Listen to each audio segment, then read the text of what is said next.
Thank you for tuning in to All About the Girls, the podcast. We're your host, me, Jenny Craig Brown, interviews incredible women to learn what powers them, what inspires them, and how they make our world a better place. Let's get to it. Welcome, everybody, to All About the Girls, the podcast. Don't worry, I am back at the helm this month, and we are super excited to bring on Aida Haigh. Welcome to the podcast. Thanks for having me. This is such an awesome experience. Yeah, I am pumped to have you. We met just recently at a Goodwill charity event, which was so fun. We were both in the fashion show. I immediately was drawn to you, I think, because of you had a very business-oriented attitude that I loved. Like, you came to the fashion show prepared, you were working, you're like, I got stuff to do, and I could sense that immediately. It was so much fun to get to know you a little bit. We talked a little bit about fitness. We talked a little bit about your job. So just to tell folks a little bit about you, you are the manager of strategy and risk at NiSource, aka NIPSCO, for those that don't know that name. You were previously with U.S. Steel. You also attended IU Northwest for your MBA. You also attended University of Illinois for your Bachelor of Science, Chemical Engineering, and was previously a lecturer at Purdue University Northwest. So what a bio. That was a big introduction, but for those that don't know you, let's dive right in. Tell me a little bit about Aida as a whole, where you came from, your background, just kind of your upbringing. Awesome. Yeah, I think I really need to start that with, I was not even born in this country. I came here when I was about 4.5 years old. Okay. And where are you from? I was born in the Middle East. I was born in Jordan. And I came to this country, did not know a lick of English, obviously, and my mom's biggest fear was whether I was going to learn English or not, and she would cry, freaking out that I would never learn English. So they started me off in kindergarten, and back in the day, kindergarten was either morning or afternoon. Sure. And they put me in both, morning and afternoon, so that You're getting double. I would double absorb all the information that there was for me to learn. So I started there. We grew up in Lansing, Illinois, so very close. Yeah, right right just here down in the street, if you will, yeah. Absolutely. And I went to local public schools and had, I felt like I had a great education in Lansing. And my mom was working at Purdue University Northwest at the time. She was a professor. And our whole upbringing, she really focused everything around education. Education was so important. She has her engineering degree and went and got her MBA and then got her doctorate in a country with a completely different language. And that really set the stage for me and my career. So I pursued my chemical engineering degree. And then while I was getting my degree, I started interning at our local steel mills. And then I took a break. I got married young, took a break, had my daughter, so took a year off. And how old were you when you had your daughter? I was 24. Okay. So fairly young. Fairly young, yeah. Yeah, I got married at 22, which is probably a little too young to get married. I will admit it. I always say, I don't think we should be allowed to get married until we're 30. I agree. We just are too different from 20 to 30, You really are, and you really haven't found yourself yet. Yeah. And I also married the wrong person, so I made that big mistake, which continued to cost me throughout my entire career, which is okay, because it shaped me into who I am today. So I had my daughter, and I filed for divorce when my daughter was 6 months old. So right after, how interesting and brave of you. That's at a very intense time for a new mom. Yeah. So, and this is going to not even double, but probably triple that stress upon you, but that was worth it for you. And add on the cultural aspect of it. I'm the first female in my family to ever file for divorce. Really? Yes. And how did your family take that?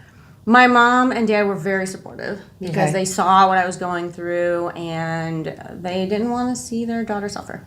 So it was just they knew it wasn't right for you either, and that's really what mattered. Yeah, it really was, and I without their support, I wouldn't have been able to do it. So they helped me kind of get back on my feet. When my daughter turned a year old, I went back to work at U.S. Steel. And I spent about 4 years at US Steel, which is also when I got my MBA. So I was going through an ugly divorce, had a toddler, I was working 80-hour weeks, and getting an MBA. And I look back. I literally don't know how you I don't know can even either. say that. I don't know how, even without sleep in consideration, how you could do that. That's incredible. I look back and I don't know how I did it. I couldn't do that Hilariously, today. yeah. I was very little sleep. My mom helped a lot with my daughter. That was great. She would get her to school. I would pick her up from, school and things like that. So that helped. And then, the steel industry is just very male dominated. It's a different atmosphere. Yeah. So I didn't see myself wanting to be there for very long. Okay. Just because of the people, the culture. It was not where I saw myself. Sure. But I knew I had to start somewhere. So it was a great stepping stone for me, but I knew I needed something better. Okay. So I came to NiSource, or NIPSCO as we know it, and I love our culture there. It's, even though the utility space is male dominated, it's still very different than the steel industry. There's still, we're still focusing on diversity, equity, and inclusion. We're thinking about how to empower others in the workforce, empower women, empower people of color, and that's really important to me. Absolutely. So I've been at NiSource. I've had multiple roles at NiSource. I truly think in order to grow in any company, you really need to be able to maybe move roles every 2 to 3 years so you can learn a different aspect of that, organization. And especially us being a regulated utility, there's so much to learn. You have electric, you have gas, you just have so many different options. Yeah, absolutely. That's a whole world. It is. And if you want to grow in your career, I feel like you need to be able to shift from role to role, learn something new, show that you can succeed in that area, and then keep doing that over and over. Yep. If that's your goal, right? If you want to grow in your career and continue to move up the ladder. You can't just keep doing the same job and say, hey, why am I not growing? You have to grow, and then they'll meet you there. You've got to show that growth first. Yeah. You do. So that's something that, I've liked to do. And I can't say that I get bored quickly, but I feel like once I've learned how to do something and I learned how to do it well and I created a process for it, now I'm like, okay, now what? Now what am I going to do? On to the next. Right. I'm like, okay, what's next? So I did this, proved myself. Okay, next, right? So impressive. Yeah. And tell me a little bit about, if you kind of take all of that information and your history that you just shared with us, tell me about kind of that middle section. So you moved here when you were like 4. Yeah. You got married at 22. How was growing up kind of, we'll call it the region, it's pretty darn close to the region, here as first generation, new to the States? How was that upbringing? Oh, it was challenging. Our parents... You obviously learned English real darn well, so your mom's concerns can be put away. Yes, I was able to get degrees and fulfill what she thought is best for me. But our Middle Eastern culture is very different. It's more strict than the American culture. Absolutely. So that was challenging growing up in that environment. It's just different, right? Mm-hmm. I understand it more now that I'm older, and I get where some of the cultural aspects play a role. Mm-hmm. But I feel like, growing up, there wasn't much of an emphasis around culture or diversity, equity, and inclusion as there is now. Mm-hmm. Like now, schools focus on that. It's okay to be more different, or bringing a Middle Eastern lunch to school rather than a PB&J, right? Yeah. Like, what is she eating? Right. What is a pita bread? What? I've never heard of that. What is that on her sandwich? So yeah, it's different. So it was embarrassing. I'm not gonna lie. But I appreciate it now. That's what I was hoping, because I think it's so beautiful to see the different cultures, and I think you're right. I think the states as a whole are at least more overall focused on DEI, but it still was tough. I think it was very tough. Growing up like that, I think for any kid is going to be tough. But even, 10 years ago or so, that was even harder. And I think it's great to see you come through that so well. Yeah. We were not always, and we're still not always great as a country at accepting new folks. And I think that we are getting better every day, but there's still plenty of room for growth there too. there still is room for growth, but we've come a long way from where we were. Absolutely. Now people know that there are other countries in the world, Yeah. whereas before it was like, oh, Well just said. America, and that's it. That's all we we're the have end all here. be all. Yeah. So that was different. Sure. And then just as I went to college in Chicago, that was a bigger, more diverse atmosphere, and it was Probably more great to open. see. It was great to see, and that's something that I encourage everyone to really just venture out to something different and learn about different cultures, learn about different types of food, just different things. yes. Yeah, I love food too. So And that's like the best part of learning all these cool cultures is that learning their history and where the culture came from and why, and then the food. Yes, the food's it's amazing. so fun to learn what other folks around the world are eating, why, how it plays into their culture as well, I think is really interesting too. So that's incredible. Yeah, and our culture is fun. I mean, at all our events, we're singing, we're dancing. I mean, Christmas is a singing, dancing fest. Everything is just filled with just so much action. You don't just like sit around and talk and whatnot. Like, there's just more interactive. So it was different, but it was a good different, I think. Great. It really helped shape me into who I am today. It really did. I didn't appreciate it then, but I appreciate it more now. I was very introverted as a child. Okay. Which may sound like a shock to I everyone. know. that I knows was me. like, all right, I didn't expect you to say that, but that's interesting. Yeah, it wasn't until I was about 17 that I came out of my shell, and I think it was because I started working in high school and college to pay for everything. More, yeah. Yeah, I actually started working in sales for like T-Mobile corporate.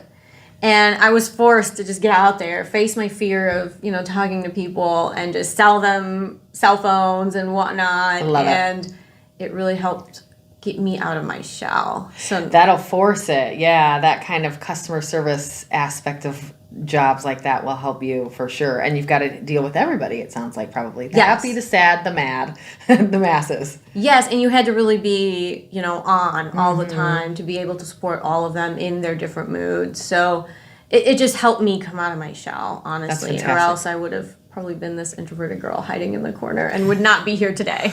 Well, and then you go into this, very male-dominated field, and I bet that probably helped a ton too, which was another question I wanted to ask. So tell me, you mentioned your mom was also an engineer. Yes. How did that come about that you went to school for the same? Was it you're going to school for the same, you're welcome, or did you see some things in her career that you really enjoyed that made that, or was it some combination? How did that come about? Well, my mom is very good at math and science, and I think she passed that gene on to us. And I was also, and still am, very good at math and science, and that really attracted me to engineering. You get to do both. You get to do both. Yeah. You get to really problem solve. You get to critical think. Like, I'm really good at solving a problem quick on my feet. When someone brings a complaint to me, I'm always like, okay, I have these 3 solutions. Which way do you want to go? Yes. And, they may just be venting, but I'm over here offering solutions. Fixing. Yeah. Yes, I'm a fixer. So engineering to me was more of like a problem-solving opportunity. Yeah. It was hard to pick which type of engineering. I originally started like bioengineering, because I wanted to go to medical school, which was my parents' dream for me, is to be their doctor. And I did not end up there, obviously. I don't know if that's good or bad, considering, what we just went through with COVID. Yeah. So maybe it worked out for the best. Right. I don't know. Maybe you would have had to be in the midst of that. Of otherwise. all of that, and I don't know that I would have wanted to do that. Whereas, being where I am today, I was able to work from home, just had a lot more flexibility through, COVID. Definitely. That others did not have the opportunity, based on the field that they had chosen. So maybe it worked out. Yeah, I think so. And I really liked chemistry. Like, I liked, the labs of it. I just liked that aspect. So Interesting. I changed my major to chemical engineering, and I had a few advisors who really thought that, that would be a better fit for me. And if I was looking to work right after college, it'd be easier to find a job with a chemical engineering degree than a bio-E degree, which was fair because I was able to find a job fairly quickly and intern and get a full-time job after college. Yeah. So they had valid points. And to have that internship right out of college is extremely valuable. So that's kudos to you for taking that route, but you also had to work for that route. And Yes. That's impressive. Yeah. Yeah, and in the steel industry, it's still challenging. It's dirty. It's, hard hat, steel-toed boots, flame retardant clothing all day long, every day. So it was very taxing. I know. Yeah. Can you imagine? You're in your pearls today, I know. your pretty sweater. I'm like, wow, hard hat would be a different look, but it'd still be cool. Yeah, and could pull it. it was good though, because it taught me a lot too. It taught me about, how to handle an industrial job, because I feel like that's even a lot different than an office job today. Okay. So, and it gave me the experience to come to NIPSCO and really provide valuable information coming from, a heavy industry. Like, I knew there are big customers now, the steel mills and whatnot, and knowing, their perspective, I was able to bring a different perspective to NIPSCO from a customer, Smart. aspect. Yes, I love that tie-in. That's really smart. And I was going to ask, so obviously without revealing any trade secrets or anything that you can't talk about with your position, for those of us that don't know what that means, so your technical title is Manager of Strategy and Risk. What does that mean for folks like me that don't know what that means? So in my role, I've had multiple different projects that I've worked on.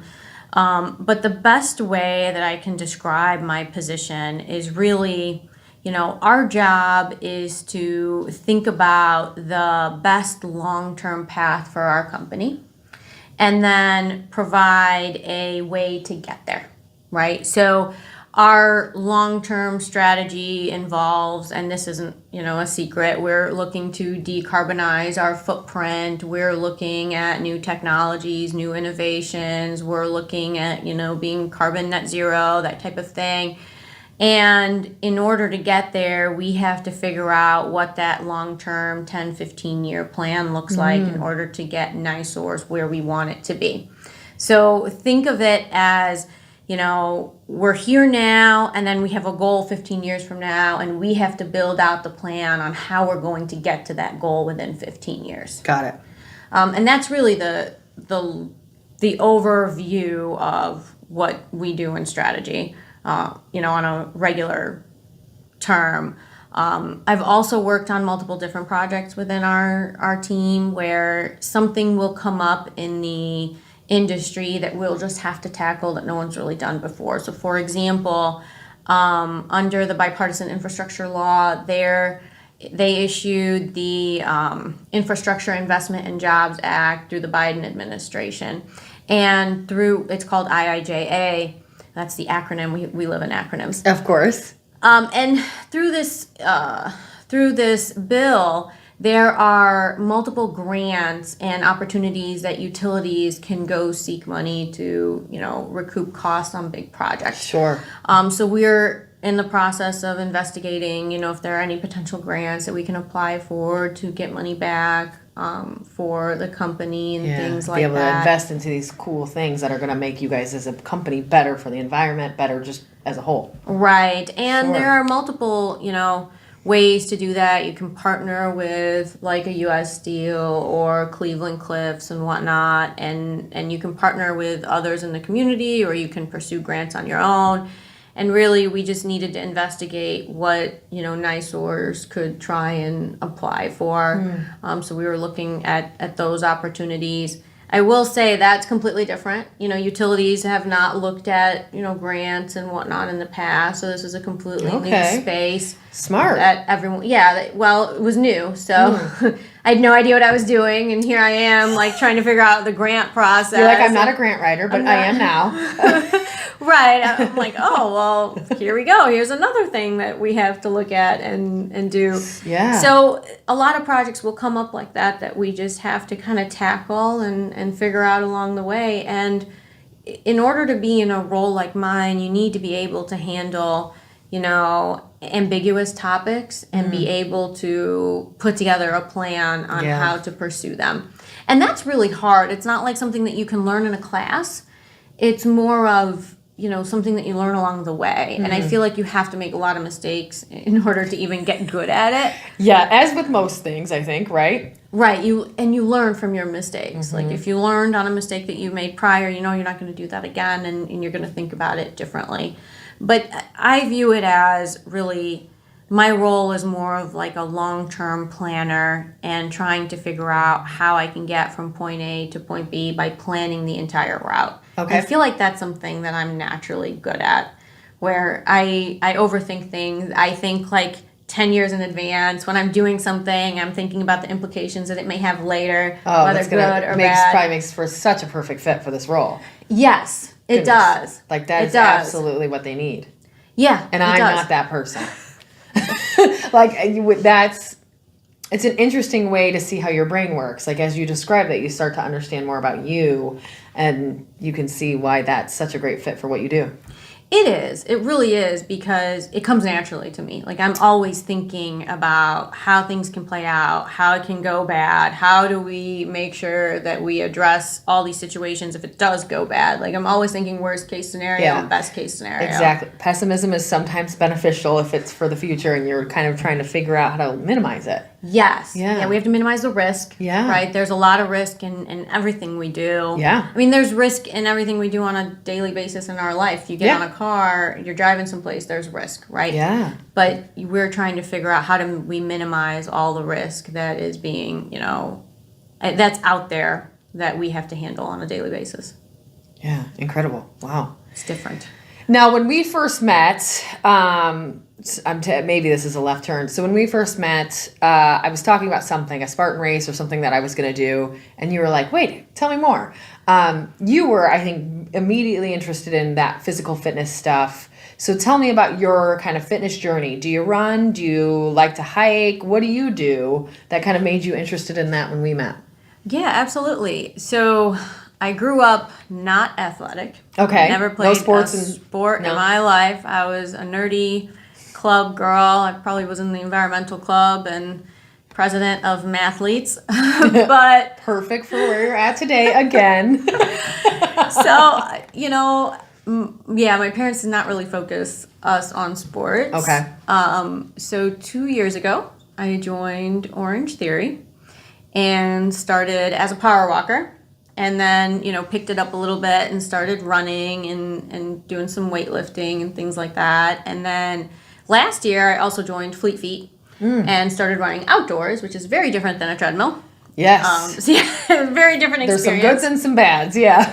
Absolutely. Like our weather in Northwest Indiana sucks for running outside, but I do it. Good. Ran last night. I was going to say, you run, I think, all year, you mentioned. I've been trying to run all year outside. Last night was cold. Yeah. I've been running so far a full year outside, so that's an accomplishment. Congrats. That is an accomplishment. I know how that goes, and running outside in the cold is tough. It's tough. It is. You just have to have the right gear. That's what I keep telling myself. Just like anything, right? Yes. You need the right gear. You need the right shoes. Just like in the summer when it's real, real hot and you have to extra water and take your sodium and all that stuff. Yes. The winter's just different prep, but I agree. Yeah. I agree. And, I'm glad that I started focusing on what I call my health journey. It took me to the age of 35 before I started that. So that's okay. A little older You're than started. most. But at least I started. Absolutely. It's important. My daughter is a swimmer. So she swims for Central Barracudas, and she swims 2 hours a night. And how old is she now? 13. So you got a 13-year-old. Yeah. In swimming. Yeah. Okay. So she's athletic, and she's doing all the things. And I'm like, I need to do that too. Okay. I need to step out. I need that hour for myself in the morning. I like to work out in the morning before I start my day, because I know if I save it for the afternoon, it doesn't get done. Something will get in the way, and someone will prioritize a meeting over my, mental health. But the exercise is really, for my own mental health, my own physical health. Yeah. And I'm so glad I'm doing it. It hurts. Yeah. I hate it, but I'm so glad I'm doing it. It's so funny that you say that. I absolutely agree. I'm training for these Spartan. I've decided now, since the last time we talked, I'm going to do a trifecta this year. So that's the small, medium, and large Spartan race. So there's a 5K, a 10K, and a half marathon, but each of them are full of obstacles. And it's so hard to keep doing. And my husband will always joke, or anyone will say it I just don't know how you do that. I don't even believe in a runner's high, or people. And I try to explain, there is never a moment, especially when you're running in January, February, March, most of April, never in that moment am I like, I love running. This is great. No. It's never that way. Never. Even in the nicest of weather, maybe for the first 10 minutes, I'm like, this is great. And then it goes back downhill.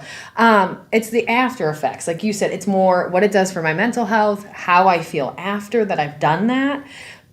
Same thing when I'm in the gym. I don't mind lifting weights as much as I dislike running outside in the cold. But I'm still not like, this rocks. Right. It's just, it's good for you. So you do it. Hopefully you have a good podcast or some good music to listen to, and that'll help. But yeah, it's not ever really in the moment that great. It's what it does for you as a whole. I think that's the best benefit. I agree. And the days that I can't work out in the morning, I feel awful all day long. Yeah. You know, and I know they say you should take a rest day, but I prefer even an active rest day. You can still Yeah. get out there and do something. Now it's Yeah. called, this is the new thing, hot girl walks. Have you heard about this trend? No. So I have been doing like little walks. Same thing, mental health. Middle of the day, if possible, I'll just leave the office and I'll go walk. Midwinter, I'll do like I'll have an outfit on for work and I will full sweatpants, hoodie, gloves, and just go walk downtown. People might think I'm, living on the streets, but my goal is just to go get out and get the walk and the time in there. And now I'm seeing all these trends on TikTok and such that are like, get your hot girl walk out. And I'm like, wait, that's not fair. Can I have a credit for this trend, please? I've been doing this. Now it's called hot girl walks. Like, I didn't call it hot girl walks in my giant sweatpants, but I love that now it's a thing. Yeah. We're pushing the mental health side of it, I think. And that seems to be the premise with the trend is it's really good for your brain to just get away from what you're doing and focus on you or the outside or getting the, vitamin D. Yeah, I agree. And sometimes you need a break if you're looking at something for so long and you're stuck. You need and fresh with what eyes. you do, that critical thinking that you have to do so much of, that depletes battery quickly, right? Like that takes a lot of brain power. And so to kind of give that a rest for a moment and recoup. Yeah, it does, which is why I think I need to work out in the morning just to be able to have all the energy that I need to bring all day, just in general. And then, after work, full-time chauffeur mom and trying to do all the things and getting ready, and, and just homework and just everything that you would do in your day-to-day mom life. And then, go to bed and repeat. Yeah, so. Absolutely. Great. So tell me, as we often do, we always like to talk about those folks in your life that have really helped you or changed you or maybe formed you to who you are today. So who are those women for you or people? They don't have to be women, but we usually try to focus on some women that really have affected you positively in your life. Yeah, number one would be my mom. I'm very close to my mom. I call her every day, multiple times a day. She's probably sick of me calling her every day. She's not sick of it, I guarantee you. She probably still loves it so much. Probably. She's been my solid role model. I mean, she was able to, move up in her career, and she's still moving up in her career. She was just promoted. Great. Yeah, to, I believe, Associate Vice Chancellor of Academic Affairs at Purdue Northwest. So, okay. She's come a long way in her career. Yeah. And she continues to remind me that she started her career when she was my age now or a couple years ago, and I'm like, oh, yeah, she started her career in her mid-30s, and here I am, I'm in a good spot in my career, but I always feel behind. So I feel really behind in my career because I'll be honest with you, my divorce set me back. So really be careful on who you decide that you want to marry, because that does create, it could make or break your career life, honestly. And I didn't realize that until I went through it. And I learned a lot through the process. Don't get me wrong. I'm still going through a long divorce process 13 years later. But, oh, dear Lord. Yeah. So you can imagine the financial cost, the lawyers, all of the things. But to your point, my mom helped me, see that there's always, a light at the end of the tunnel. Like she started her career late, and look, she's still able to continue to grow. So it doesn't matter when you start your career. Yeah. As long as you start somewhere, you have goals, you set them, and you keep reaching them and do what you want to do. I feel like that's the most important key takeaway that she taught me too. like I said, she really focused on education because she really thinks that having that education is a great starter point for any person in their career if they want to go into an office field and not the trades, of course. So she really focused on heavily on that, and she has dealt with a lot of adversity in her life too, coming to this country, not really speaking the language, having to learn everything, and just watching her continuously plow through every obstacle in her way, and she just to be able to start that career when she did. I mean, and you've she got to just think that was plows started through here in a new country to her, and she had to learn the language and all of those things and to get to that point. That's and learn to drive work. here and learn everything here and learn the rules. It's so different. And it was, and raising 3 kids in a country she didn't know anything, but she did it, right? And she prospered doing it. Like and she excelled and she succeeded. I mean, there are people that are born here and don't accomplish half the things that she's accomplished, being, an immigrant, not knowing anything. And she doesn't let any obstacle get in her way. And it sounds like she doesn't take anything for granted. She doesn't. Like, she has had to work for every single thing she has. She really does. And having that role model, that person showing you day in, day out, that you can accomplish anything with any obstacle in your way is, I think, the biggest driver into who I am. Because... Well said. I mean, you learn by example, and she was the example. Like, she truly did not let anything stop her or get in her way. She was determined, and she's like fireball. She'll go and run, And so we need to put her on the list. We'll have her in too. Yes, you do. She's amazing. Her story is amazing. Like it. So, but without her and without her backing, I couldn't have. They supported me through college. They wanted to make sure I got a good education, wanted to make sure I was doing the right thing. They supported me. My parents supported me through my divorce, made sure that I had what I needed to get get back on my feet. And they helped with my daughter in her beginning years. And, they were the best grandparents ever. Yes. And do you have siblings? I do. I have 2 siblings. Yep. Okay. I have 2 brothers. So you're the only girl. Yeah, I'm the oldest and only girl, so all the responsibility falls on me. Man, that's tough. Only girl and the oldest. Yeah, so you get all the responsibility. But yeah, if it wasn't for my mom, or my mom being who she was, as strong of an individual that she was, I don't think I would be as strong as I am today. Well said. So you mentioned some adversity your mom had to go through. I'm certain some of those are the same as the adversities and struggles you've probably had to go through, but tell us about what that looks like. So what are some of those adversities or obstacles that you've had to overcome in your time? So honestly, my divorce was a big setback, and it was a big financial setback. It was And you said you were married at 22. Yep. And you were filing divorce at 24. 24. 24-year-old. I don't know the legal system. I know. Right. I know. You don't know the legal system. You're trying to find attorneys, and you're trying to figure out this new path. Like, obviously, I have an engineering degree. I didn't have a law degree. I didn't know anything in the legal system. I didn't know how it worked. I didn't know how divorce worked. Didn't know any of these things. So I had to learn, right? Yeah. And I had multiple different sets of attorneys, and then, I stuck with one attorney that got me through the majority of my case, and he was amazing and helped me through that. But I had to go through this, learning process of learning how court works, learning how divorce court works. It's totally different. Yeah. Learning that, each judge likes things differently. So you have to make sure you're navigating this space according to the rules of the game. And I didn't know the rules of the game, which is why you hire attorneys, honestly. And these attorneys help guide you down that path.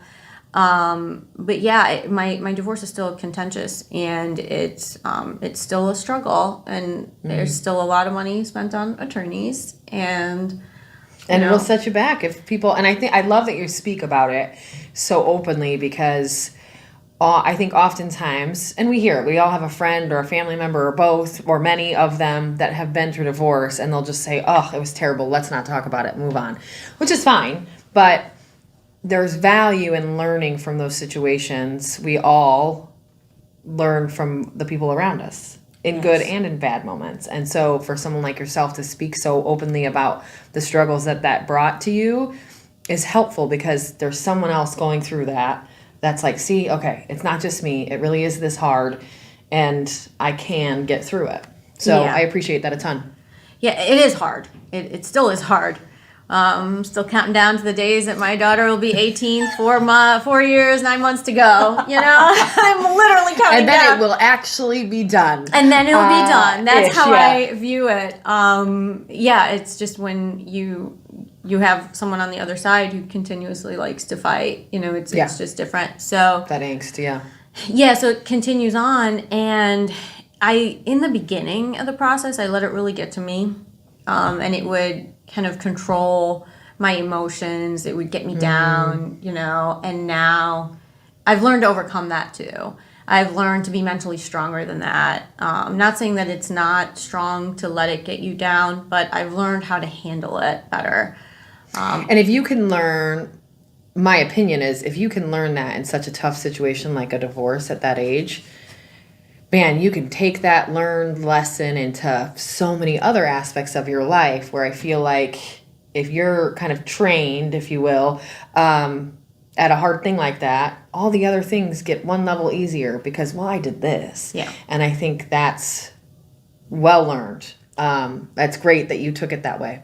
If I can handle what I went through, I can do anything. That is my mentality. I'm Well like, I can said. do anything you throw at me, I can handle, because Incredible mindset. I'll probably have like an 18-year divorce case. Like I'm legally divorced, but it's still, you know, it's in post decree, so there's continuous motions that I have to, you know, respond to. And then you're whatnot. kind of got a co-parent at some point somehow too. Yep. So that's all it, like you said, until she's 18. Right. It's gonna be work. Yeah. It is a lot of work. But you have to pick your hard.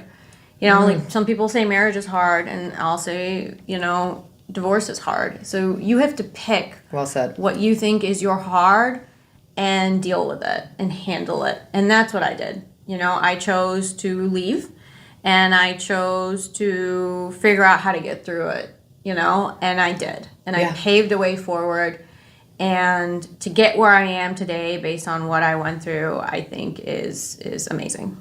I completely agree. And again, to be able to speak out about it and say, I'm if not I ashamed. can get through this, I'm not ashamed. In the beginning, it was hard, you know, because our culture really shames divorce. But now, no, I'll tell everyone that was the best decision I've ever made. Yeah, because you're gonna have to. If you're gonna have to do that for 18 years, you're gonna either have to be with that person every single day and be unhappy about it for 18 years, or you're gonna have to deal with that person in a co-parenting or through these cases sort of way, and that's at least less, right? I think so. At times the stress would have been higher, but over the 18-year span, it's probably at least less time with a person that you don't enjoy being around. Yep. And I didn't want my great. daughter to see like two people fighting all the time. Like, Or you allowing that. Yeah. You allowing yourself to be unhappy because it's easier for her or easier in general. What a battle. Yeah, there are a lot of things I didn't want my daughter to see, so I wanted to mitigate. And the best way to mitigate, the only way, would have been divorce. So there's a lot of things where I'm like, oh, she really doesn't need to see that or think that that's okay, because it's not. Absolutely. You know, so I had to leave. Now you're becoming her kind of her outlet or her person to look up to, like you do to your mom, because you're taking Star. Those. Yeah. And you don't realize it until I realize it more now, the older I get, that my mom was my North Star. And I want to be my daughter's North Star. And the only way to do that is really to walk the walk. You know, with me, what you see is what you get. Like, I have nothing to hide. I'm very open. And I want her to see that and understand what I went through, but also know that I can get through anything, and so can she. You know, but I want that for all our girls. Like, that's so. I love that you said that. You know, like, moving to like diversity, equity, and inclusion, like that is the reason that I like to participate in like community events and that I like to get out in the community and really push a lot of these fun events because of that. Like I want to find ways to help other women grow. I saw you were part of, I think, the Girl Scouts Engineering Day previously. Yep. I think we mentioned you or quoted you in an article for that quite some time ago. Yep. And I think even when we first met, you were talking about things like that you like to be in because you want to help that community, whether they're just kiddos that are into engineering or females that are into something that's very male dominated or both. How do you help those people? So it's like, it looks like you really want to share what you've learned going through your journey with everybody to help them as well. And that's hard to do, a lot of extra work that you don't have to technically do that you're doing to help other people. And that's really incredible. Yeah, that part of my career, it's not even, I wouldn't even call it part of my career, but that part of my life is really what I enjoy. So like I am currently president of our women's employee resource group at NiSource. Okay. It's called Developing and Advancing the Women of NiSource, Dawn. And we put together like a women's summit in March. We put together some professional development events throughout the year. We raise money for breast cancer. Fantastic. And through Dawn, we were hosting the Introduce a Girl to Engineering Day. This year, we're actually opening it up to the public. Oh, great. Tell us more. Yeah, so we're partnering with Northwest Indiana Influential Women's Association. And I actually sit on the board there too, because if you can't tell, like growing women is really my passion. Yes. You know, it's what I feel like we all should be doing. And if we don't start growing each other now and growing our girls, we're never going to break the glass ceiling together. Absolutely. And it has to be together. I think that's the biggest thing is there's room for all of us to grow, so let's not be kicking each other down. Let's really focus on, as a whole, let's grow. I agree, and that's really near and dear to my heart. So we partnered with NIWA, and great group. Yes, amazing group. Yeah. And Andrea Pierman, Erica Dombey, like running the show there. I think they're incredible. The event's incredible. What they do a lot of ongoing learning, a lot of ongoing support. Absolutely. Network, even just networking, right? Yes. Like, let's just all get together and say, let's work together. Yeah, we're actually hosting a speed networking event in January through NIWA at NIPSCO, so that'll be exciting. Fun, yes. Yeah, so I've tried to find ways where I can incorporate, NIPSCO into the community, into like my board membership, and make it all work together. So because I lead the Introduce a Girl to Engineering Day, I thought it'd be awesome to kind of partner with NIWA and bring it to like everybody in the community. We are limited on space, so tickets are selling out shortly. Hurry. Right. And even our speed networking event that's being hosted in January, that'll be fun too. We're just doing a lot of fun things in the community, and I feel like that's the stuff that really brings me joy. That's the stuff that I enjoy doing. Like, it's the best And it's so part. impactful for the region. Like, we need women like you to do what you're doing with the passion you're doing it with, because that's what gets stuff done, and that's what makes the real difference. Yeah. I agree. And if we all did a little bit, it would go such a long way. It's hard to have all the same people doing it over and over, but it really helps. And even NIWA, if you look at the events that they're doing in all of 2024, you'll see there's going to be a lot of events coming up in 2024. There's going to be a big event in maybe November-ish. I mean, maybe. Maybe like a women's summit or a women's conference or something of the sort. Love this. Would be awesome for the region. But NIWA is really going above and beyond and trying to give back to the community so that women can truly grow. And that's why it's important to me. That's why I love sitting on their board.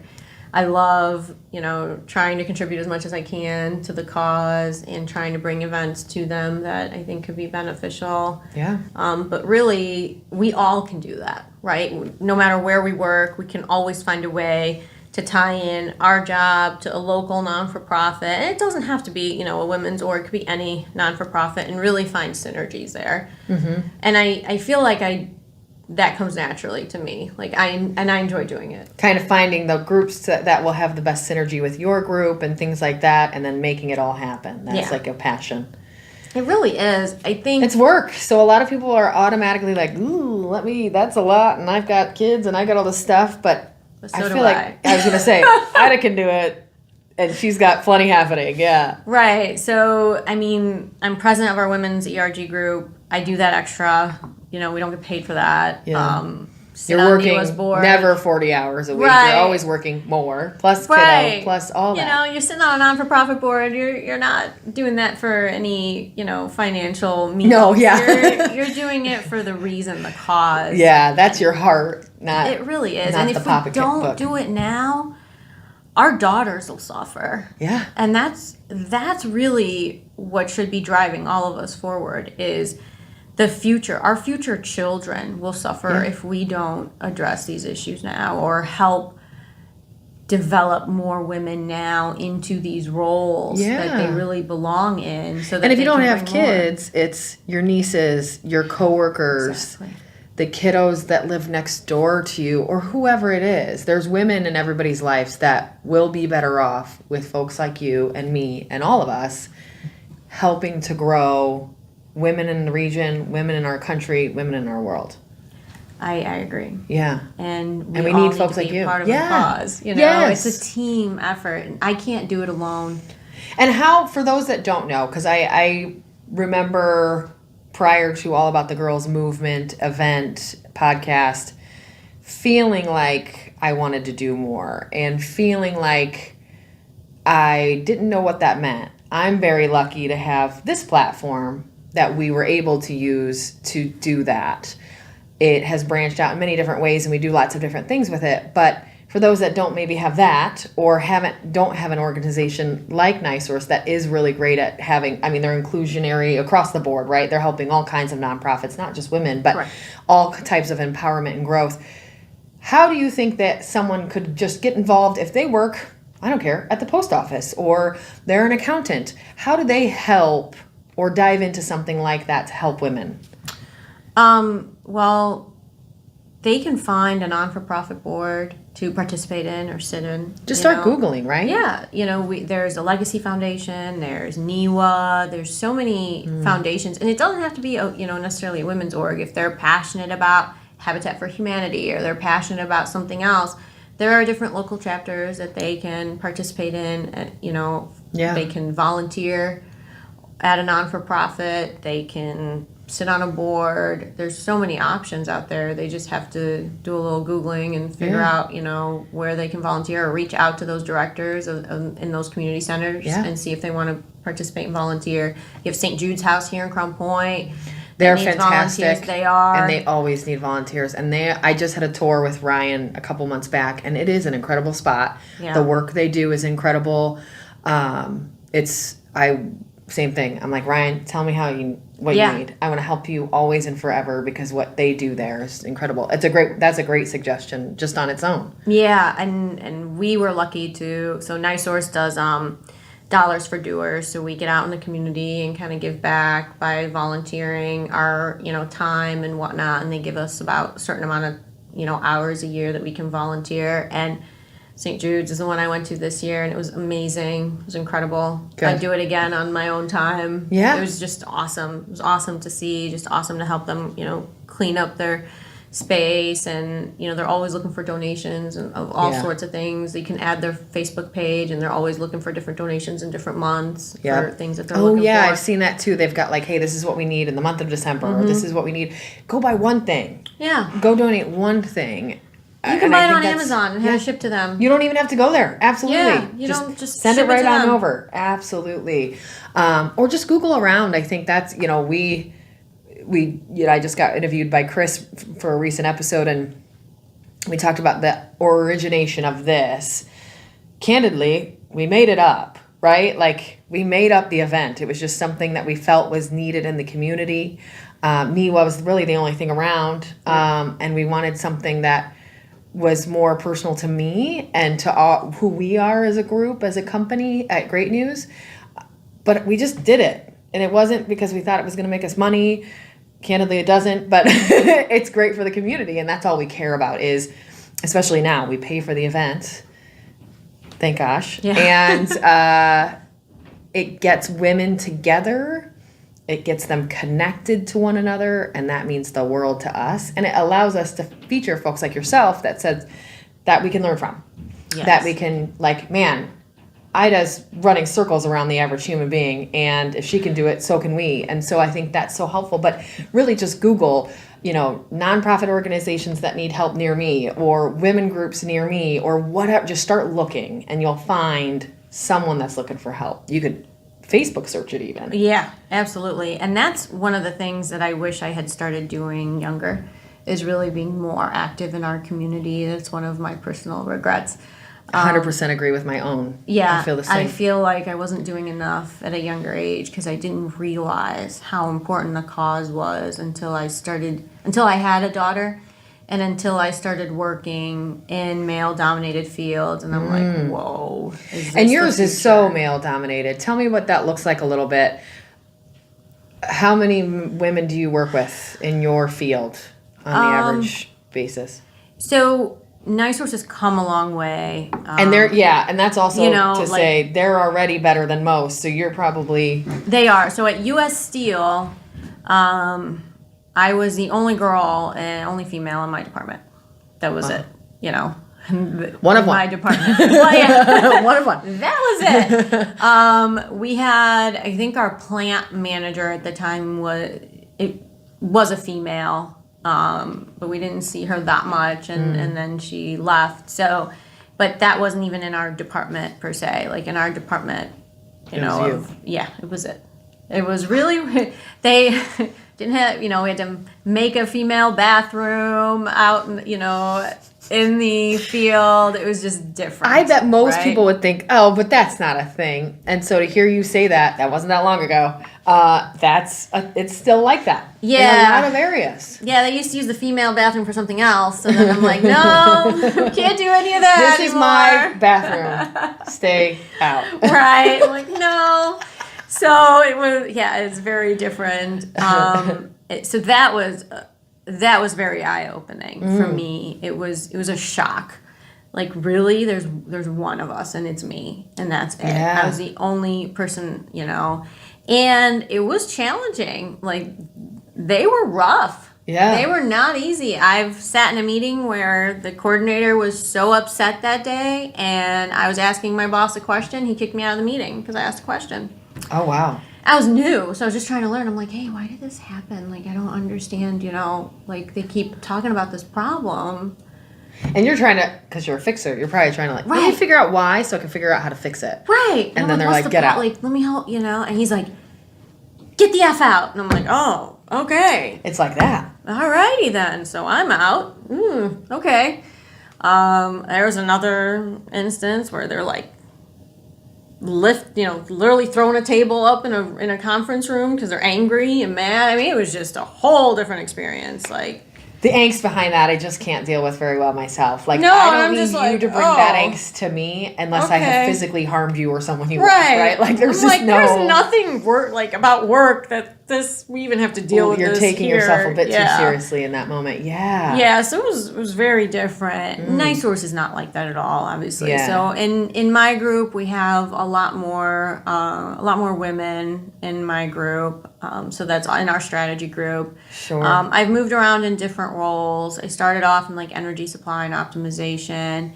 And there were, a couple females within that group. We were still mostly male dominated. But I feel like in the last 2 to 3 years or so, we've changed our entire, executive leadership team is, very diverse. We have more I love that women, about more NiSource people of as a whole. color. We are Great. focusing on diversity, equity, and inclusion.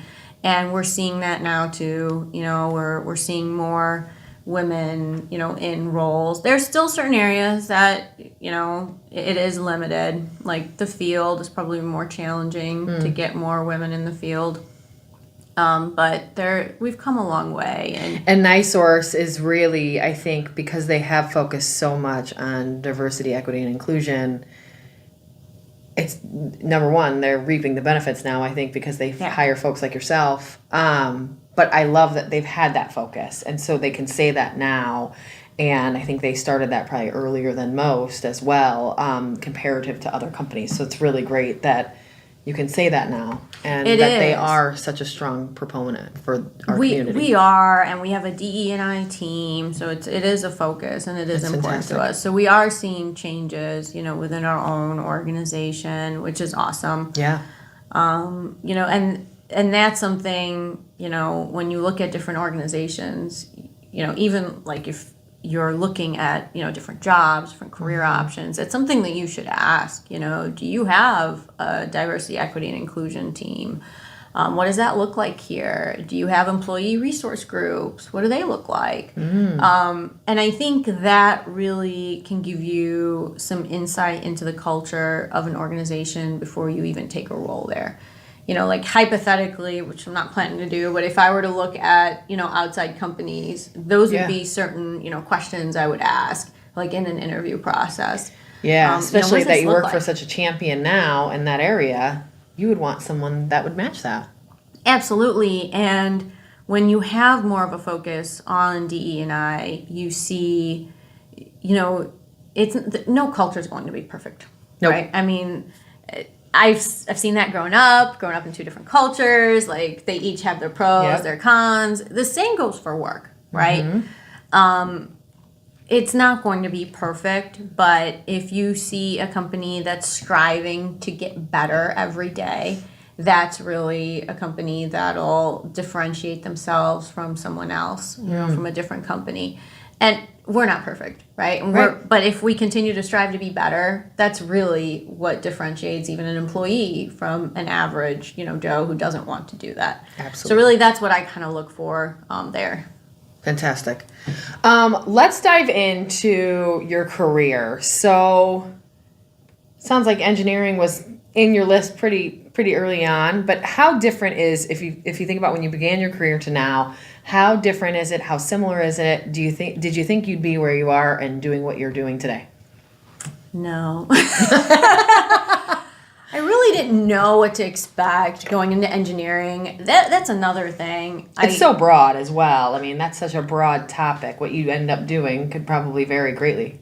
It could, depending on the field you go into. I started off as a process engineer in the steel mills working in blast furnaces. And now I'm in the utility space doing strategy and risk work. Like two different topics, right? Not even, they don't even correlate in any world. I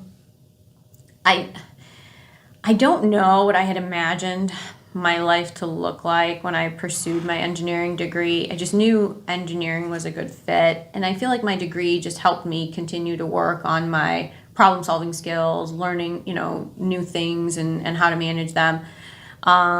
But, it's hard to say. I saw myself continuing to kind of grow, climb the corporate ladder. Is what I saw from my career. And I used to think that was very linear, right? You see a ladder and it's going straight up. And you think, that's the only way to continue to grow in your career. And I've learned that's completely inaccurate. I feel like sometimes you need to take like lateral moves. Your ladder can't be straight up. It might look like this. Yeah, it's like more like the Mario game. You got to go over here and you got to go down this tube and then up this ladder. It's like chutes and ladders versus just one ladder straight up. Yeah. I agree. And I didn't think it would look like that because I really didn't have any insight on what it would look like. I didn't have any idea. But yes, that was very different. Yeah, I envisioned this like straight and narrow. You do this, you get promoted. You do another great thing, get promoted, and it's not how it works, obviously, right? It's really hard to get promoted in the real world. And then when you do get promoted, you kind of have to take a couple laterals to show that, you can be very knowledgeable in multiple areas before you can even take the next step up. You mentioned that early on where you said, hey, if you want to grow, you've got to grow, and then you've got to grow a little more and do that regularly before they actually grow you. So It really is kind of, you've got to keep growing yourself before anybody else will grow you as well. I agree, and there were a lot of things that I didn't know when I first obviously started my career. Like I didn't know the importance of having mentors. I didn't know the importance of having sponsors, and sponsors are really hard to find. Mentors, you can ask anyone to be your mentor. You can't ask anyone to be your sponsor. People sponsor you because they see the work that you do, they love the work that you do, that you put in, and then they take it upon themselves to sponsor you. Tell me more about that. So That's challenging. I was going to say, yeah, like I don't know that most people are even thinking about finding a sponsor. I think they're really, do I have a mentor? Should I get a mentor if not? But this is different. So dive into that a little bit. So sometimes mentorship can turn into sponsorship. If they really like the individual and they're performing to what they think, they'll turn that mentorship into a sponsorship if that person has authority, right? But finding a sponsor is challenging. But the best way to do it is through mentorship. It's hard to find like other ways to do that.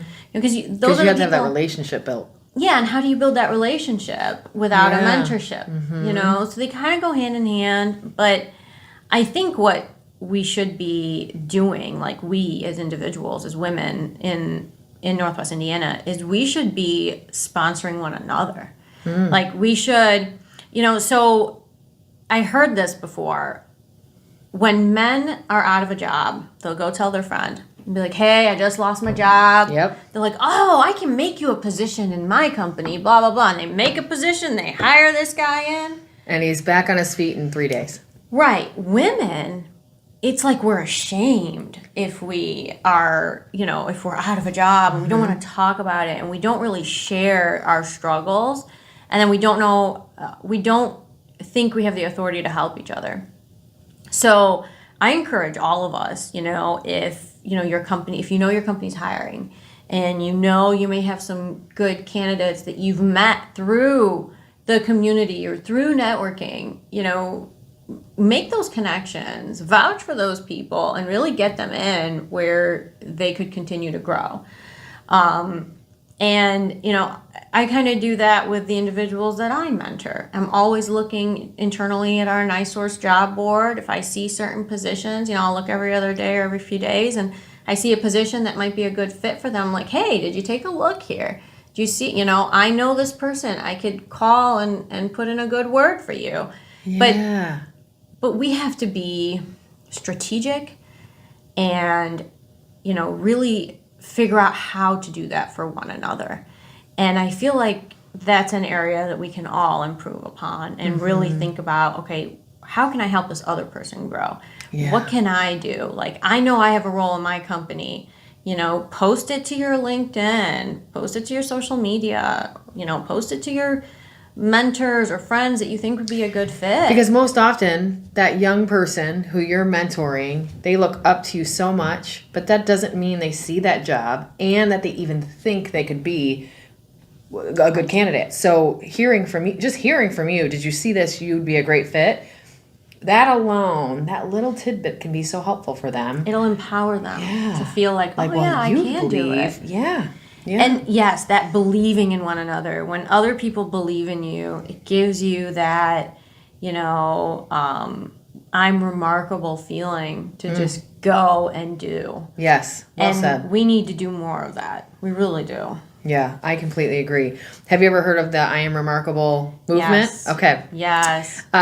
We just did this not too long ago with Gloria Morris. So we've brought her in. Yes. So okay. Have you last year? Yes, we did too. I love her so much. I love the I Am Remarkable movement.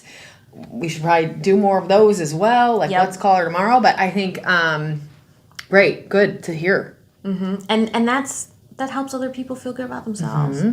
And she hits it on the head. We have to feel good about everything that we accomplish. And you have to feel confident enough to talk about it and not, I don't want to brag. No, actually I do, because I am awesome. Have you seen what I've done this week, today, yesterday, whatever that looks like? When we get, 15 men that do that regularly, and I could list them off the top of my head. That's not bad for them. It's bad for me for not doing the same. Yes. And we really need to focus on our wins. We don't do a good job of that. And if other people don't know what great job you're doing, how can they continue to help you grow if they don't even know? Yeah. So we need to kind of get out of this bubble that we can put ourselves in and really speak to that and really push ourselves forward and say, hey, I accomplished this today. This is awesome. Yeah. You know, and we need to build circles for people to be able to do that too. Yeah, I think that's those networking groups, and that's those just friend groups and the hot girl walk groups, whatever you want, but somewhere to provide an outlet for you to say, what'd you do today that you feel really great about? And let me share mine with you. And I think that's a great point. That makes me, I have wind-up brain happening. I love that. There's many more ideas there, I think. But you're right. We have to create the space to allow ourselves to do that and for others to do that too.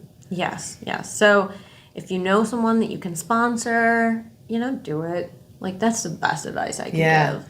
Mentor, sponsor. Candidly, just say those things you're thinking. How many times have we said, I like literally the smallest things. I love that person's outfit. If you tell that woman that, she feels that 10 times better. But let's take it to the professional level. How many times have you saw a job that would be perfect for someone, you don't send it? Right. Or you could look for a job that would be perfect for your friend and you just don't take the time. Or there's those career moves that you'd see would be a great one for a friend. It doesn't have to be a promotion or a different job. It could just be a career move or that nonprofit that they would be a great fit for or whatever those are. But we just don't say things because, well, they're probably busy or I don't want to bug them or I don't know if they, who cares? Just Let's ask. have the conversations because you mentioning it most often will empower them to feel even better about it in the first place. Yeah, and that's so small that we can all do on a daily basis. Yeah. It requires very little effort. Even if you just put it on your list to do once a week. Yeah. How am I going to empower a woman today? I did a challenge, same thing, I just made it up, where there was, and it was same thing. It was 1 month last year where I just said, every single day I'm going to do something to empower another woman. And some of them were just, hey, I've been thinking a lot about you. I want to check in on you. I haven't heard from you for a long time. Hope you're well. Let me know. Let's catch up soon. Whatever it is, those little things to the big things, just something every single day. And it builds up. Yeah. It builds up if, they're hearing, and especially like some people are getting like constructive criticism or negative criticism from their boss or their peers or whatnot. And hearing that one positive piece could really make or break their decisions and their day, and it just and their confidence. Yeah, it's going to build confidence. Yes, and that's what we need to focus on. I feel like we tend to look at the negative before we look at the positive. Yep, it's the reason this company is here and works is that we do that too darn much. Right. So you're like, oh, okay, you know. And you see it in the news, right? Everyone's like, oh my God, this person died, and that person got in a car accident, and this person's hurt, and you don't see all the like great things going on all the time. You're seeing, oh my God, and you think the whole world's tragedy. ending. And yep, absolutely. Yeah, so it's just so good to see the positive. And, and the great push it things. out to other people. Mm-hmm. Yeah, and I truly believe that. Like the more positive we are in general, then that exudes like around you. Like everyone's like, oh yeah, you just bring that light. Yeah, that spreads so easily. And so when you're and I think both do, right? Like if I come into a room and I'm grouchy and I'm angry, and you can tell, you're gonna feel that. He's gonna feel that. Everybody in the room is gonna be like, ooh, she's angry or something, right? But if you're like, hey everybody, how are you? I'm happy today. People feel that too. And I think that goes through everything we do in our whole lives. So if you can just be more positively inclined, that's fantastic. And you're going to spread that to more people. I agree. And affect them positively versus negatively. Oh, yeah. Plus, at the end of the day, we're not, like, let's not take ourselves too seriously, right? Like, we're only here for a finite amount of time. We don't have very much left. Let's just keep running and let's have a really great time with it, because when we get into that bad thing that happened today or feeling grouchy about our job or whatever it is, it's not beneficial for anyone, including yourself. And we don't have time for that.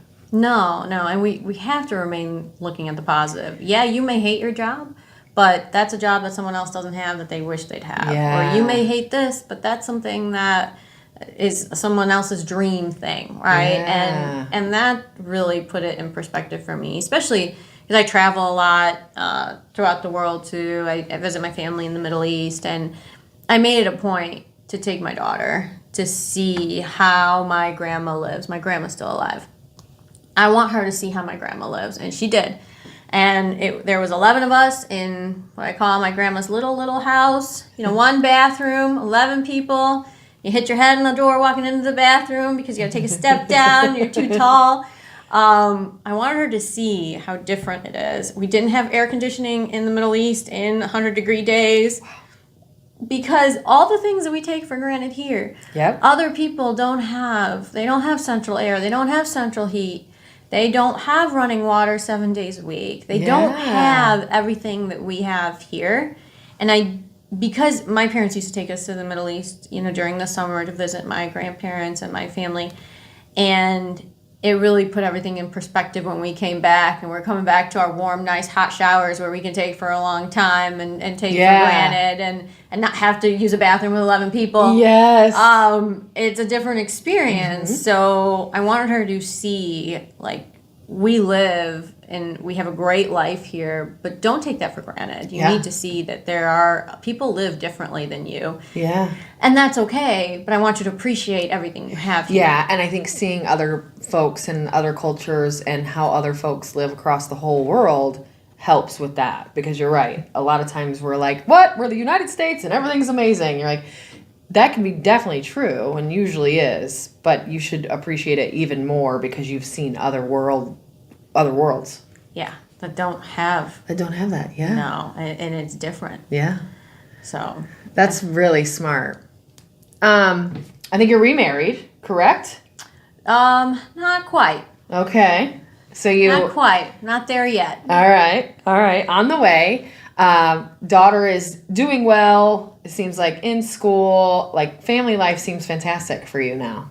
Yeah. It took a long time to get here, but yes, it is. Okay. It is fantastic. That's fantastic. And tell us a little bit. You've mentioned you work a lot of hours. You also volunteer a lot of hours. You're also taxi mom all the time. How do you create a relationship with your job that plays well with your family, with your daughter, with your parents, with everything else that you have in your life without going crazy? Because that's a lot. And I think even when we met, you mentioned 60-hour weeks is pretty regular. How do you do all of that? And how do you create a relationship where that job and that demand fits into the rest of your life? I set boundaries. Boundaries. Say it again for those in the back. Yeah, that is definitely an important one. Tell me more. I set boundaries. I block my calendar for my workouts in the morning because I don't want, that to get affected. If I have an important family event in the evening, I block my calendar because I am not going to do that. I'm not going to sacrifice my family or my daughter for work.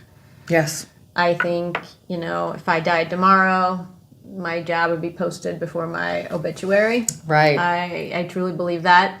They can easily replace me. And you work for a great company. It's not to say anything about it. I think that's just true across the whole world because they have to, right? Like your job has to replace you when you go and your kid or your family can't. They can't.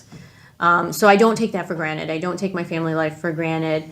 But there are trade-offs, right? So I have to find what trade-offs I think are important to me. So for volunteering, I've learned to say no to certain things that just, I'm not maybe as passionate about as others.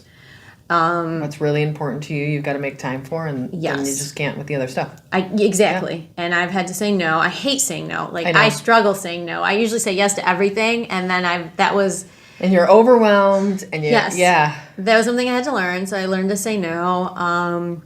I try to be there every night for dinner, obviously.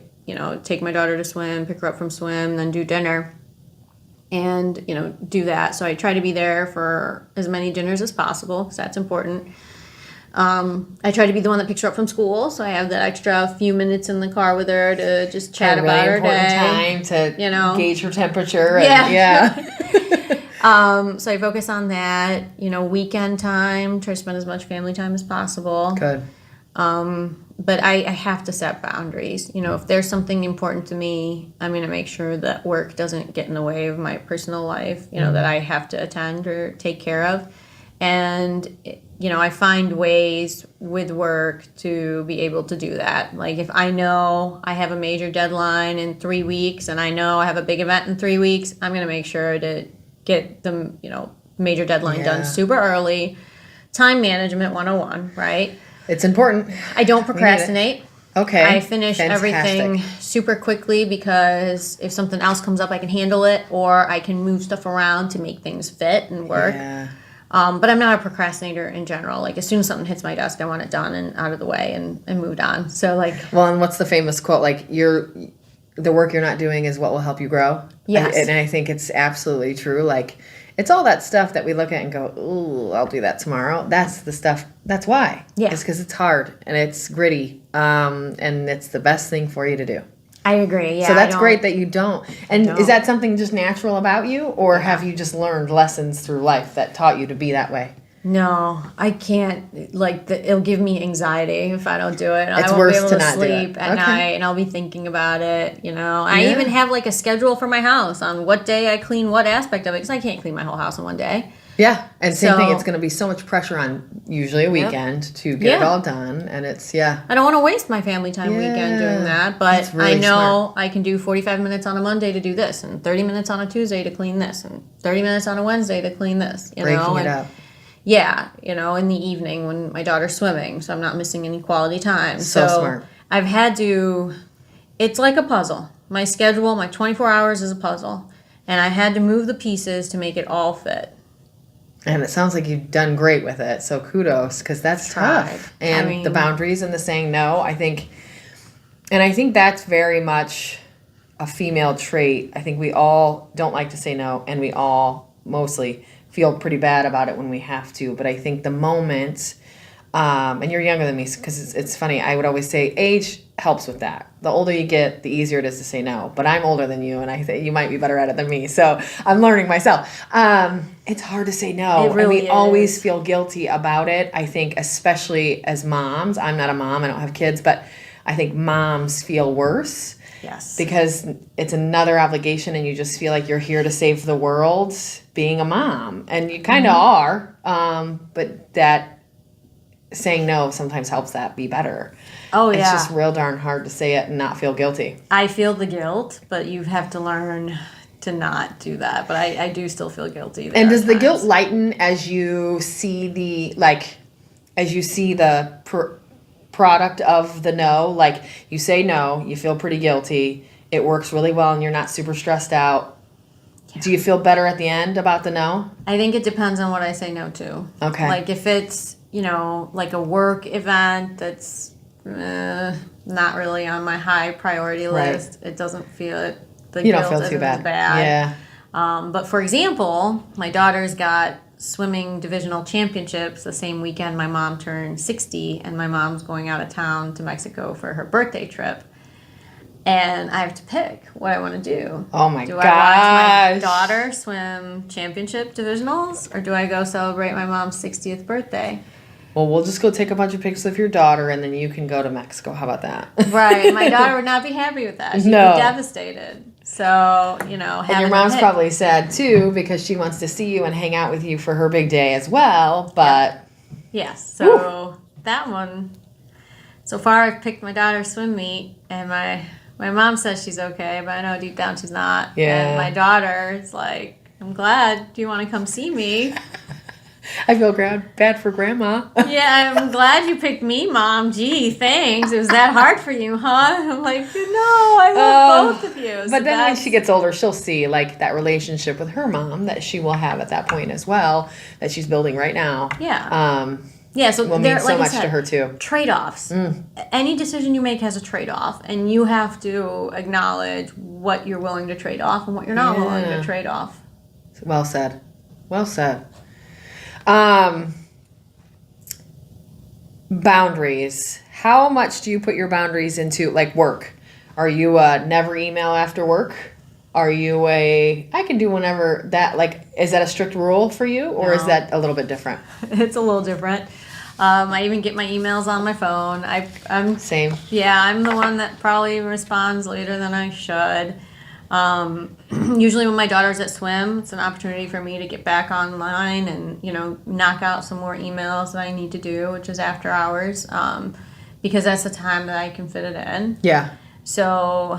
And you blocked out that other time for your fitness or your health, and so it makes a full sense. Yeah, the full circle sense. So, I did remove notifications while I was out on vacation last week. So that was an good improvement. job. Yes, that's tough.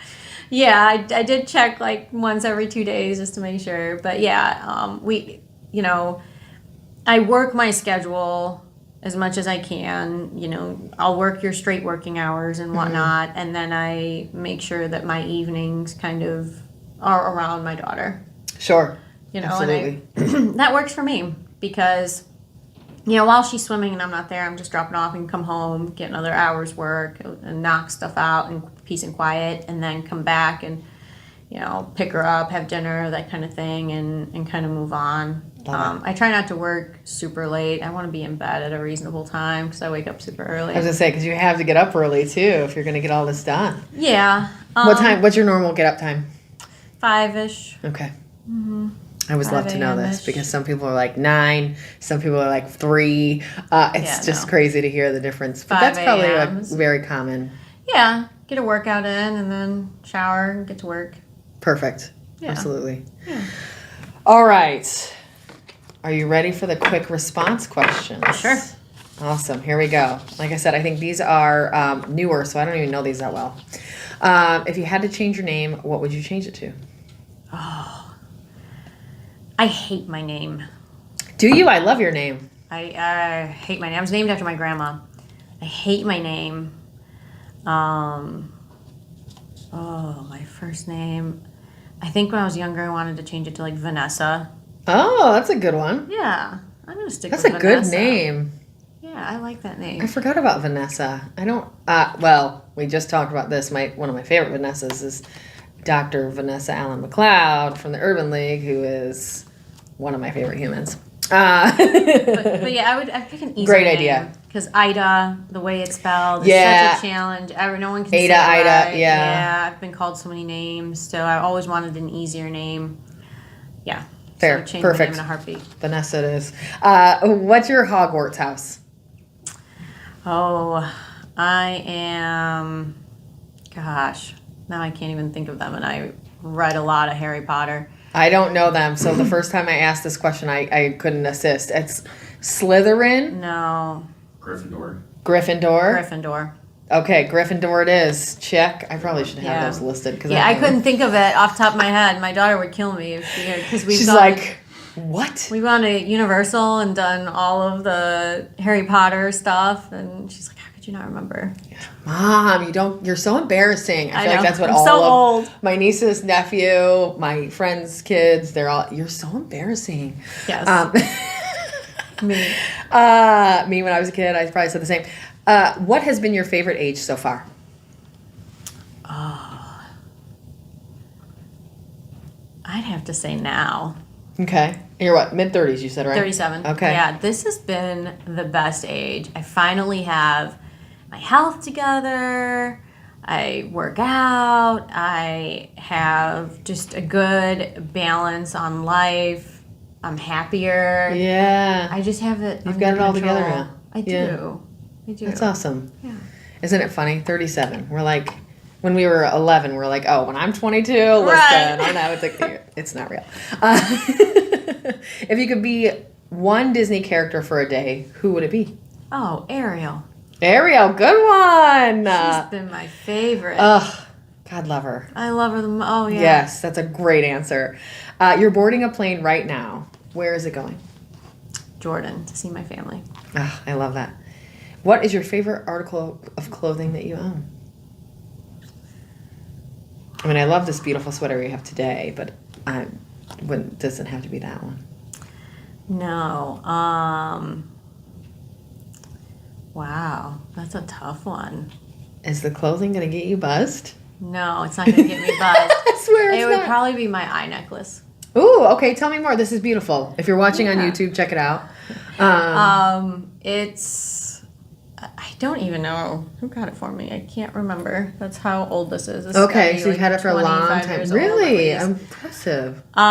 It's supposed to protect you from the evil eye. Okay. That's our superstitious culture. Okay. And it just Cool. wards off the evil with people around you. Oh, So I love wearing it. I hate taking it off. I love it. Okay, fantastic.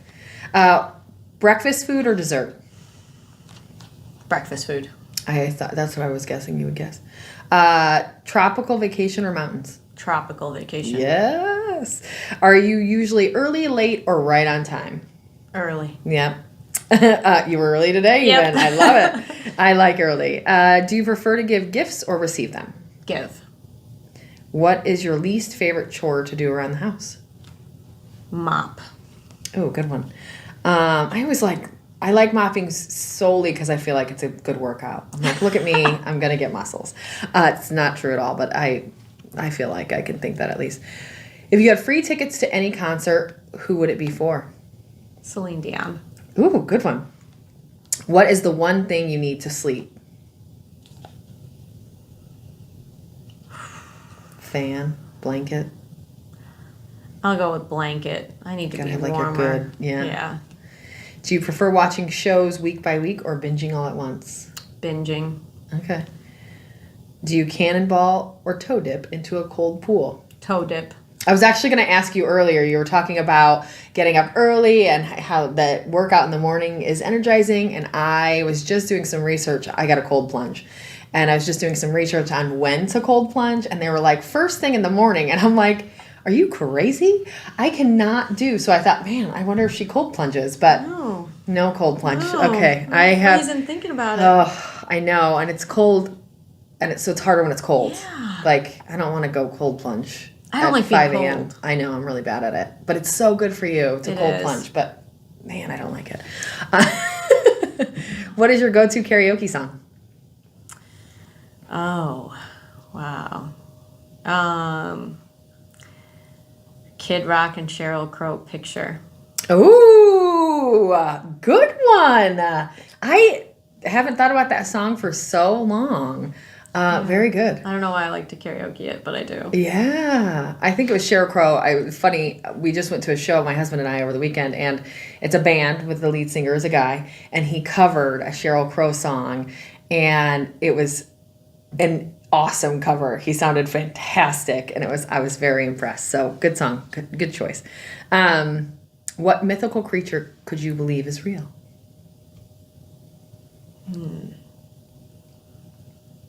Mythical creature. I never even believed in Santa. You should get buzzed for that. You can buzz me Really? for that. Yeah. Now, I don't know much about the Jordan culture. Do they have Santa? Oh yeah, we do. You just didn't. You weren't having any of it. Really? It's not logical. It wasn't logical. I at love a how your young- brain works. Even I know, that I'm young. like You a were 5-year-old. listen, Like, no, this can't. It's not real. How? It's not possible. I love this. It's horrible. That's horrible. Now, did your daughter believe in Santa? She did. Okay, so Yeah, she did. It And then she transferred. started asking like logical questions, and I'm like, how do I answer these? Well, Yeah. how does he do everybody in that 24 hours? I'm like, oh. at some point you're literally like, it's magic. I don't know. I'm like, I don't know. Hiding. Hide your face, take a drink. Yeah. Yeah, I understand. Yeah. Yeah, I, I paused for that one. That's okay. fine. That's okay. Especially because you don't believe in Santa. I don't know that you could. Probably the answer is none. Yeah, it is none. What is one lighthearted hill that you would die on? Lighthearted hill. Ooh. Give an example? Like laundry should always be done on Sundays, or I don't know. Soapbox derby is the way to teach kids to drive. I'm just making things up. I don't know. Like I said, I've only heard one other answer, and I can't remember off the top of my head what they even answered for this one. Or if you just have a hill you want to die on for any soapbox reason. Oh, my hill that I always die on is I have to clean everything as soon as it is dirty everywhere. Really? Dishes, laundry. I do laundry every morning. Like the clothes I Like just the worked clothes out were- in the day before and Really? today is all in the laundry and is cleaned by that afternoon, put away. You are a fantastic human being, and I need to do this more. See, I feel like you've said many times through this interview little things that make me think that you're like an Atomic Habits person. Have you read that book? That's I'm very like habitual. just very, and it's very split up. It's not, I'm going to do all of this stuff all of the time. It's, I'm going to do a little bit of a lot of things every day to keep everything in my whole life functioning really Yes. smoothly. It's very intelligent, but not, I don't think tons of people do that. No. Like the laundry, no. I don't know another Oh, person. God. Like I'm really proud of myself if I do laundry like 2 or 3 times in a week where I'm like, oh, look at me keeping up with it. But, and I don't, it's just me and my husband at home. We don't dirty a ton of clothes, but that's really, and I like, wash every day. And think and about then it, the it's such a cleaning small of the load. house. Yeah. So then you're putting it away in like 2 minutes. I mean, This just is think really about the smart. time you've saved. I mean, just you like might not cleaning be- the house. Like, Yeah. it's so much more realistic or just like palatable for you to clean your bathroom on Thursday than bathroom, kitchen, laundry, everything on Saturday. Yeah, no, I won't do that. And even like dishes, if I'm eating something, I just wash it away, put it in the dishwasher. Like, let's go. Really? We're done. That's I smart. feel like it just saves time. I think it along does. The bigger I think it picture. just spreads that out more evenly so everything is a little bit easier, Yeah. saving time in the long run. Because when it becomes the dishes is a big project, number one, you push it, so the project gets bigger. And it just takes more time at the long, because now the food is dry and crusty and you got to get it off. effort. You've just wasted it's more just gross. time. Yeah, you're wasting more time because it's harder later. Everything to me is about time because I have, a finite amount of time every day and I have to figure out how to make it all move so fast. Even my kid will tell me, like, slow down, like, stop. Okay, like, She's 13. I'm like, come on, she's come on, we gotta go. Like, it's, we gotta be in swim in like 10 minutes. We gotta leave. Let's go. We're rushing. She's like, we live 4 minutes. Calm down. And you're like, no, we're going. We're going. Let's go. Get in the car. So, yeah. I mean, that super smart. Like, that's something I think we can all learn from is just the tidbits. Like, the Atomic Habits is all about that. Like, if you just do a little bit towards all your goals every day, that's a lot more easier to achieve than trying to read War and Peace in a day, right? Right. 10 pages at a time. You gotta break. I have to break it all up. Even like the towels kill me because it's. I'm not gonna wash towels every day. I wash them like every 3 days, right? But with my kids swimming, we could go through a lot of towels. Man, yeah. But it's like even then, I'm like, oh, there's like towels here. You're like, I know that they're not ready yet, but I don't want them to be here. I know. I bet your house is immaculate. I try to keep it clean. You're awesome. Man, I try to keep it clean because if someone comes unexpectedly, you don't want to be that person who's like shoving. Sorry. Right, Yeah. and you're like, Clothes at under your least bed. it's organized, or at least the living room looks nice. Yeah, the basics. Yeah. Yeah. Well done. Well, you made it through. Okay. So good. look at that. I died on the clean hill. Yeah. Died on the clean hill. Well done. I mean, of any hill, that's a pretty good one. Yeah. Anything we didn't talk about that you want to mention to the folks in podcast land? I think we talked about so much. I know, right? It's a whirlwind. If we can add, the NIWA links to we that'd be can. awesome. Like our Yes. speed networking event. I don't know when this will go live, but our speed networking event would. Yeah, so this is for it's February, so I think we'll miss the January event, but I know you mentioned they have a whole bunch of events, so it would be Yes. great to include the NIWA links in our notes, and then connect with them as well. I am not on their board, but I'm alum, and I think what they're doing is fantastic, and let's have 10 of them, right? Like, they're such a great organization. Let's add more. Let's be in that more, be more included there, I think. And then if anybody else knows some other groups like that, especially in the region, we really try to hit the region, but I know we've got some listeners outside of the region. Like, what are your favorites? We want to hear about them because the more we know, the better off we are, and the more we can help local women. I agree. Yeah. Awesome. Well, thank you so much. This is my pleasure. How do people connect with you? Find you on LinkedIn? Go to NiSource? What's best? LinkedIn. Awesome. LinkedIn is best, and Yeah. you can find me on LinkedIn. You can message me. I'm pretty responsive. Yeah. It's on my phone. It'll come to me directly. All right. Yes, definitely. Well, connect with Aida Haigh through LinkedIn. You will find her there, or keep listening to this podcast over and over for inspiration. Thanks so much for joining us. I appreciate you being here a ton, and we will see you guys next month for All About the Girls podcast. Talk soon. Thanks.